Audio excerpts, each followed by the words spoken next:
Owen Jones. I'm actually disappointed by that response, Charles, in all honesty. Let's be absolutely clear about what happened. Firstly, this whole idea that Gaza, that Hamas broke the ceasefire, is just not true. In fact, it was broken after, in October, Israel killed 15 Palestinian fighters. They shot dead a mentally disabled Palestinian. They killed another 13-year-old in an intrusion. And when there was an attempt to actually get a ceasefire, negotiations were ongoing. That is when they assassinated Ahmed Jabari, completely ending those ceasefire talks. Now, it's often said, and Barack Obama made this point, he said, what country on earth would tolerate rockets being fired at them? I ask you this, what people on earth would tolerate a siege which stops basic supplies getting in, an occupation, a 45-year-old occupation, a brutal occupation at that, illegal settlements all over the West Bank, which are in total violation of international law, and what we've seen in the course of this onslaught are the deaths of 158 Palestinians, at least 30 of whom are children, and I don't want to just throw statistics around. I'll give you one example of one of those children. Omar Mishurin, he was 11 months old, he was a little boy, the son of a BBC journalist, and he was killed in a so-called targeted strike. Now, we all want a secure and lasting peace. When we have Israeli ministers, like the Interior Minister, calling for Gaza to be sent back to the Middle Ages, when in the last offensive we had another minister calling for a Holocaust to be inflicted on Gaza, when we have the son of Ariel Sharon, who wrote in the Jerusalem Post talking about how Nagasaki and Hiroshima were possible solutions to be inflicted. When we have those people, we won't get a secure peace, but the way we will get it for Arabs and Jews alike, to end the occupation, end the siege of Gaza, and dismantle the illegal settlements, and finally have a just settlement for the Palestinian people, ensuring peace for Arabs and Jews and the region as a whole.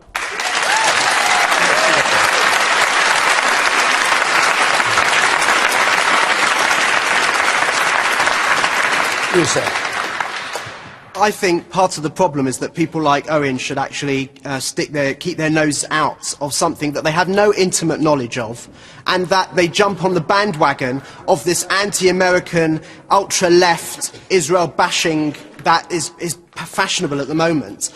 You know, it's all very well for people on the panel and at home to sit in their suburban armchairs with no actual knowledge, intimate knowledge of the conflict. Sorry, can I just come back to that? I mean, I'm disappointed you didn't engage with a single argument that I just put across. All right, well, let him finish his point. Some of the terms are bandied around as if they're factually correct. What did I get wrong? Sorry, just correct the fact. You know, the word pre-1967 territory is bandied around as a given fact, whereas in fact pre-1967 Jordan controlled the West Bank and Gaza, not the Palestinians. There's never been a Palestinian state on the West Bank and Gaza. What's your view on the question of whether Israel was justified?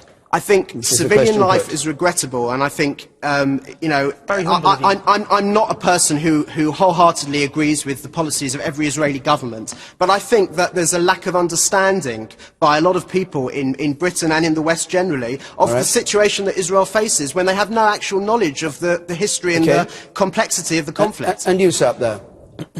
I think that gentleman is completely ignorant. He hasn't answered a single question that Owen put to him. Okay.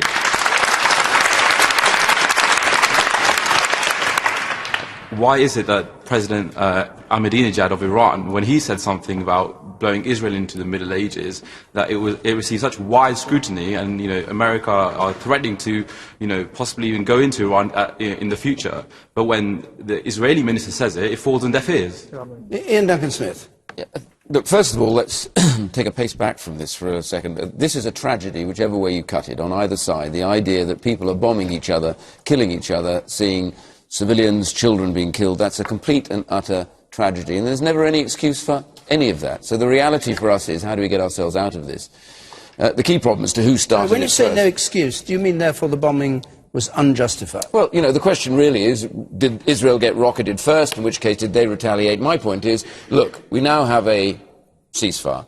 The real hope for us, and this is the real problem, in fact, is that the West, America, us, Europe, we took a pace back. For the last couple of years, 2 or 3 years, we've done nothing about the Middle East. Let's be honest, we got completely fixated on the Arab Spring, and we completely forgot that at the heart of this still lies a very, very deep problem between Palestine and Israel. You know, Hamas in the Gaza Strip refused point blank to acknowledge Israel's right to exist. Israel refused to deal with them in Gaza until they do that, and also until they take responsibility for the rockets, etc. So each has taken deeper and deeper entrenched positions. So my point really is here, one thing that may well come out of this, which is really important. Egypt, we worried about, has actually taken up a front and centre place. Now that is a very, very good thing. Some leadership from the President of Egypt has got this thing rolling again. We've got, actually, intriguingly, Israel and Hamas having in a peculiar way to recognise each other by both, on the one hand, agreeing to take responsibility for the rocket attacks, and on the other side, agreeing to open the borders. That actually may be the beginning of a start of a change. And we should actually pledge ourselves in the West, with America and the American President, to get behind this and now really find a solution to the two-state problem and get both sides talking to each other, agreeing to acknowledge that each has the right to exist, and basically saying, now's the time to settle this, otherwise this could end up further bloodshed and further terror. Yes, you in the second row. Then yes. Yes, sir.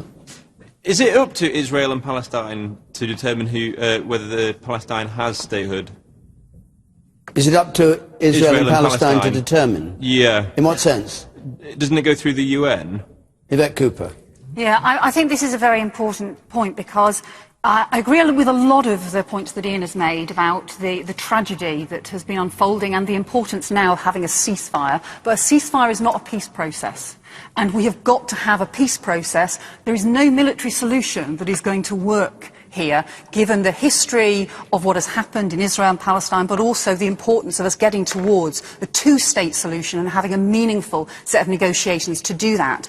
I think that the debates that are being put forward for the UN are really important. This is an opportunity for the UN to give greater recognition to the Palestinian Authority. I hope that the UN will do that. I hope that the British government will change its position and support the recognition of the Palestinian Authority, because I think that is an opportunity to support a political and a diplomatic process to reach peace, rather than the violence and the rocket attacks and the violence that we have seen over recent months. Do you think the Foreign Secretary was wrong to lay the blame on Hamas for this?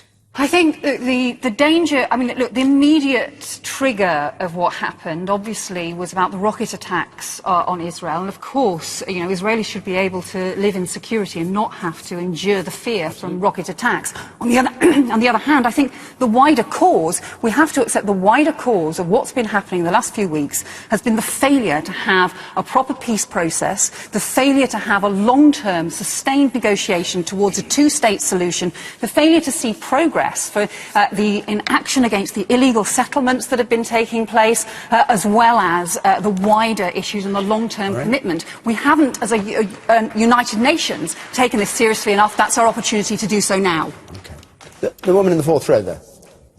I wonder that, given that there are now over 500,000 Israelis living within the West Bank, whether anyone on the panel actually still believes that the two-state solution is viable. Why? I mean, is it time to have a debate about a different type of solution?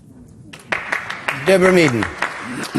I want to go back to, I mean, something the gentleman said over there. The truth of the matter is that I don't live there, and I don't know. I can form opinions reading through the news.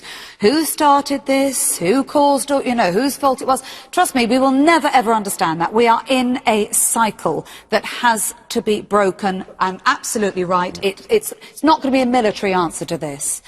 But I think what the ceasefire has done is it's hopefully created space so that you don't have to have these debates in this state of high tension. That actually it says, right, everybody stop for a minute, because trying to get back to, actually, I suspect we were pretty guilty of causing all of this at some point, you know, so it's not about who caused all of this. Now, if people can get their mind wrapped around that, there is no, because I can promise you that for every reason, that's why we bombed, yeah, but we did that because this could go on back for the last 100 years. Until we get our mind wrapped around the fact that it cannot be a military solution. There has to be an end to the blockades. The whole rhetoric needs to be, needs people being able to pass in and out of that country. They need to be able to trade.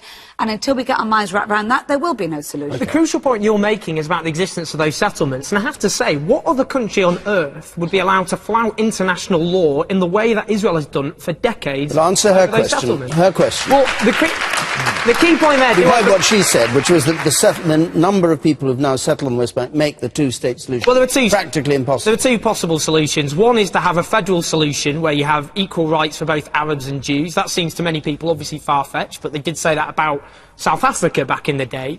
Otherwise, you have to dismantle the settlements, enforce international law. But what has to happen, because the point is Britain supports, as other Western countries do, they've supported and armed Israel to the teeth. They're not acting as honest brokers. They have to use their pressure to force Israel to give in and give justice to the Palestinian people. Owen, thank you. I'm going to take a couple more points from the audience, then we'll move on. Person up there in the back row. What frustrates me about this conversation is the only reason that we're having it is because rockets were fired. What about, I mean, I'm not saying I'm an expert, but I've spent time volunteering in the West Bank, in UN schools. And what I've seen there is children growing up in an environment where they don't get taught politics. When they draw pictures of their homes, they draw pictures of soldiers, and they see their brothers at night getting imprisoned, taken and put into prison. What are these children growing up understanding? What do we have for the future? Okay. Thank you. Well, on that point, the clock's against